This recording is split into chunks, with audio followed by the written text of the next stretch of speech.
Pandemi COVID-19 berdampak jelas pada ekonomi masyarakat. Tidak sedikit yang memilih jalan pintas karena tuntutan kebutuhan hidup. Salah satunya menggunakan jasa pinjaman online ilegal.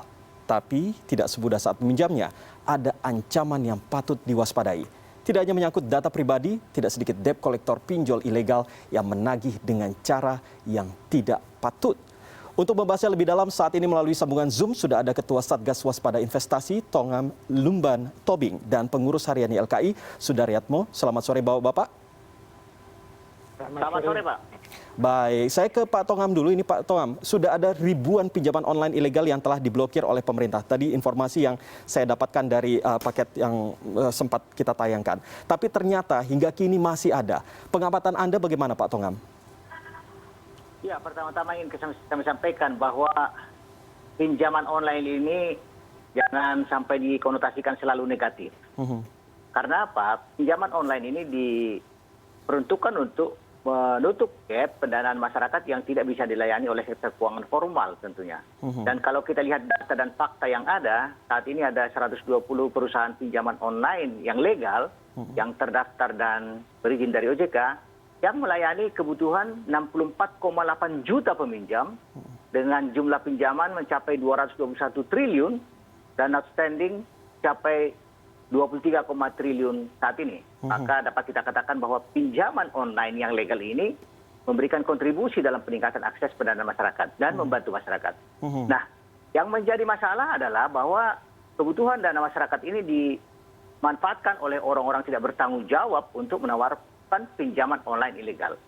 Pinjaman online ilegal ini merupakan kejahatan, bukan jasa keuangan. Ini perlu kita pahami bahwa tidak ada pengawasan di sana, tapi pemberantasan yang ada di sana. Oleh karena itu, kami dari Satgas Waspada Investasi beranggotakan 12 kementerian lembaga telah menghentikan kegiatan 3.365 pinjaman online ilegal. Kami umumkan ke masyarakat, kemudian kita blokir situs web aplikasinya, dan kemudian kita sampaikan laporan informasi kepada kepolisian. Kenapa masih marak? Nah, ini juga bisa kita lihat dari dua sisi tentunya. Dari sisi pelakunya, pelaku pinjol ilegal, dan juga dari sisi masyarakat yang menjadi korban.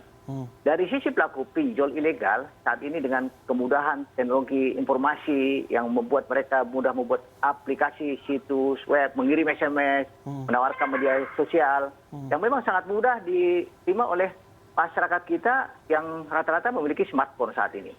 Kemudian dari sisi masyarakatnya bisa kita kelompok dari dua kelompok. Yang pertama, karena memang tingkat literasi masyarakat kita masih rendah, tidak melakukan pengecekan pada legalitas, kemudian pada saat ada link pinjol dan kebutuhan mendesak, mereka mengakses tanpa memperhatikan bahwa itu pinjol ilegal atau legal.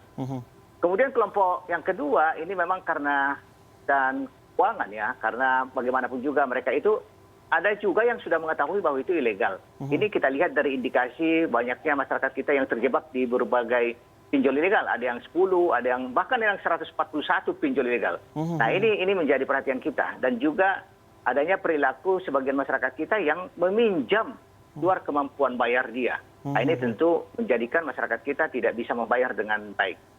Apa yang dilakukan Satgas Waspada Investasi dalam memberantas pinjol ini, kita lakukan dari dua sisi tentunya. Dari sisi preventif dan represif. Di preventif kita melakukan edukasi secara masif dan rutin, berlanjut kepada masyarakat melalui berbagai sarana, melalui media, untuk memahamkan kepada masyarakat agar jangan akses pinjol ilegal. Kemudian secara represif kita juga melakukan penanganan kepada para pinjol ilegal ini. Jadi sebelum ada yang akses, kita sudah lakukan pemblokiran dengan cyber patroli dengan Kominfo.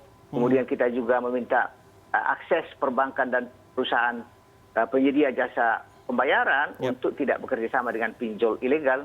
Dan kami menyampaikan laporan informasi kepada Barreskrim. Jadi kegiatan-kegiatan yang membuat masyarakat kita tertipu adalah kegiatan-kegiatan pinjol ilegal. Baik, Pak Sudaryatmo, saya ke Pak Sudaryatmo dulu. Ini Pak, terkait dengan banyaknya juga masyarakat ataupun warga yang melaporkan tindakan tersebut ke YLKI. Nah, sebenarnya kalau dari data YLKI sendiri sudah berapa banyak sih Pak terkait dengan laporan pinjaman online ilegal ini, dan sejauh mana tanggapan atau tindakan yang dilakukan YLKI selanjutnya untuk bisa menangkal semakin merajalelanya pinjaman online ilegal ini? Ya, terima kasih. Jadi kalau berdasarkan data pengaduan konsumen tahun 2020 yang diterima YLKI, itu aduan pinjaman online itu masuk ranking kedua. Jadi kalau di persentase itu ada 17%, artinya dari setiap 100 pengaduan konsumen masuk ke YLKI, itu ada 17 kasus pinjaman online. Kemudian kalau dari kategorisasi jenis pinjaman online yang diadukan, itu memang sebagian besar, 69% itu pinjaman online ilegal, kemudian sisanya 30% itu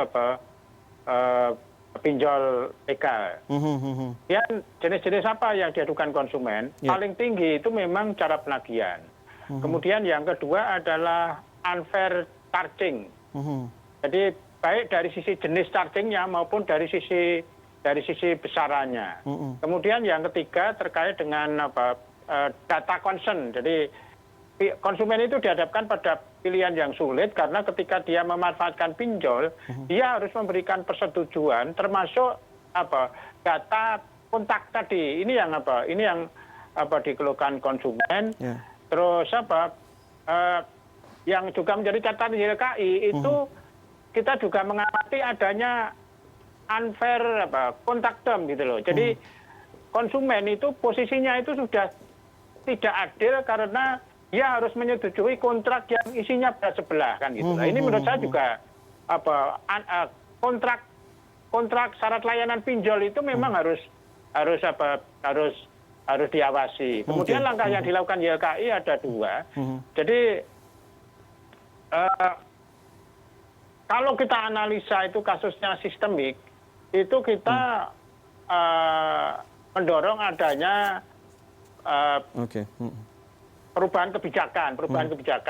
Seperti tadi misalnya kenapa penagihannya tinggi? Penagihannya tinggi itu juga ada dugaan bahwa dalam proses collecting itu ada pengalian tagihan kepada pihak ketiga itu melalui sistem borongan gitu. Nah, iya. Jadi ada sekian tunggakan konsumen nilainya sekian, dibeli berapa terus diserahkan kepada pihak ketiga. Nah, ini model-model seperti ini itu akan mendorong penagihan itu berbuat suka-suka dia supaya tadi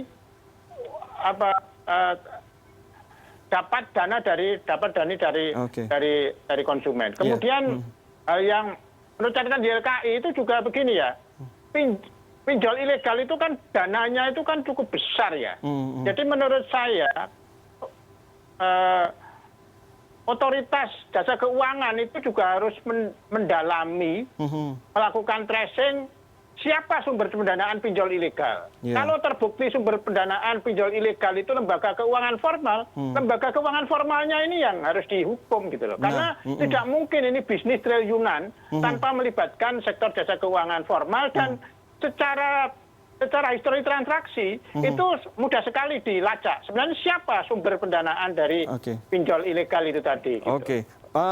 Kalau Pak Tongam sendiri ini berdasarkan tadi yang Pak Sudaryatmo katakan bahwa ini tentu terkait dengan laporan ataupun kerjasama dengan pihak perbankan, fintech dan lain sebagainya. Nah, berdasarkan penelusuran Bapak, ini seperti apa? Apakah benar-benar terjadi seperti itu? Dan bagaimana kita sebagai masyarakat untuk bisa mengatasi hal ini di mana kita untuk meminjam secara online dan lain sebagainya, mau online mau offline, kita wajib untuk memberikan data-data kita.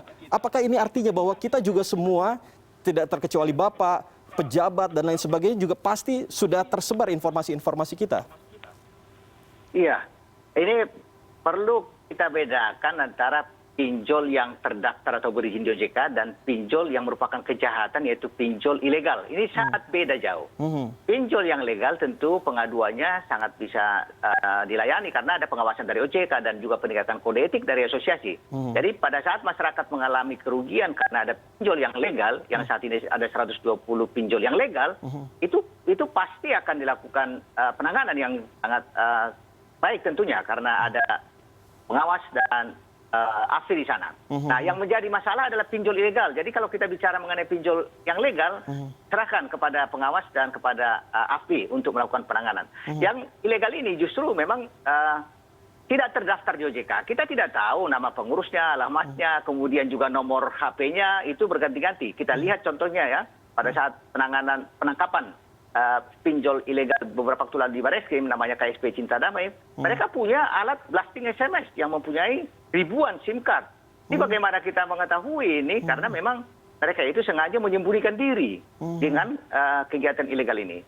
Dan memang kekuatan dari pinjol ilegal ini adalah dari data tentang HP. Jadi masyarakat kita memang kita ajari jangan sampai menyerahkan izin untuk akses semua data dan kontak di HP. Ini malah petakannya sebenarnya. Karena apa? Karena data dan kontak di HP ini menjadi alat bagi pinjol ilegal untuk melakukan teror intimidasi pada saat penagihan. Ini yang terjadi. Karena apa? Datanya sudah diizinkan oleh masyarakat peminjam untuk diserahkan kepada pinjol-pinjol ilegal ini. Nah, ini menjadi literasi juga kepada masyarakat kita di samping literasi keuangan, perlunya literasi digital. Jadi jangan sembarangan. Nah, yang terjadi ini dananya dari mana? Orang kita alamatnya juga nggak tahu bagaimana. Mereka ini dari beberapa penelitian kita memang menggunakan jasa perbankan atau jasa penyedia pembayaran untuk melakukan transfernya dengan virtual account. Nah, virtual account. Oleh karena itu, Bank Indonesia dan OJK sudah meminta perbankan dan juga penyedia jasa pembayaran untuk memperkuat prinsip know your customer bagi para nasabah yang melakukan transaksi di sana. Jadi ini ada perkuatan di bidang perbankan dan penyedia jasa pembayaran. Namun demikian, ini kan kegiatan ilegal ini kan modusnya kan berbagai cara. Orang namanya juga kejahatan.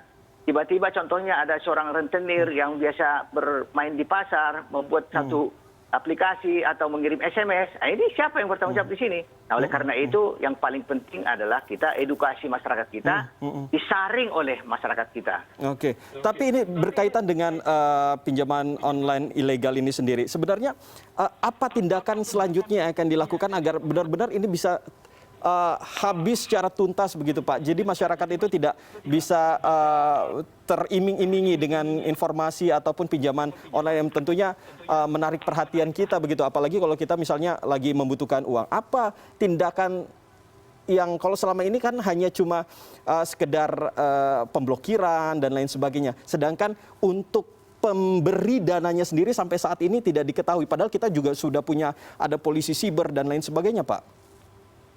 Ya, ini ibarat supply demand. Artinya supply-nya para pelaku ini di mana supply ini ada karena demand-nya ada. Oleh karena itu yang kami respon paling utama adalah strateginya edukasi ke masyarakat kita tadi. Edukasi ke masyarakat kita. Karena bagaimanapun juga kita berantas secara masif pinjol-pinjol ilegal ini tanpa peran serta masyarakat, ini tentu tidak akan berhasil. Oleh karena itu peran serta masyarakat hanya satu.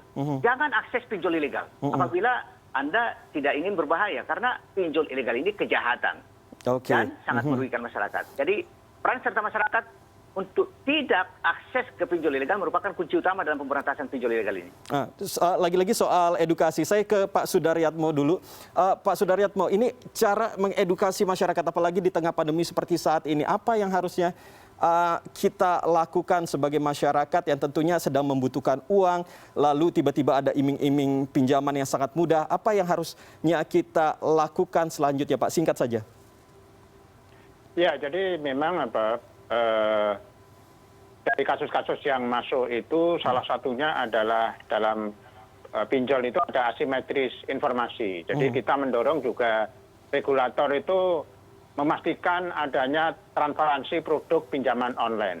Jadi misalnya tadi besaran charging itu mestinya diketahui konsumen sejak awal. Tapi kebanyakan konsumen yang mengadu itu mengeluh kenapa saya pinjam 2 juta cuma menerima kurang dari 2 juta, kemudian bunganya jauh dari yang dijanjikan di awal macam-macam tadi. Jadi transparansi produk itu menurut saya adalah salah satu hal yang harus menjadi perhatian. Selain yaitu tadi dari sisi konsumen itu mestinya tadi ketika dia melakukan transaksi itu ya mekanisme jenis besaran berikut cara menghitung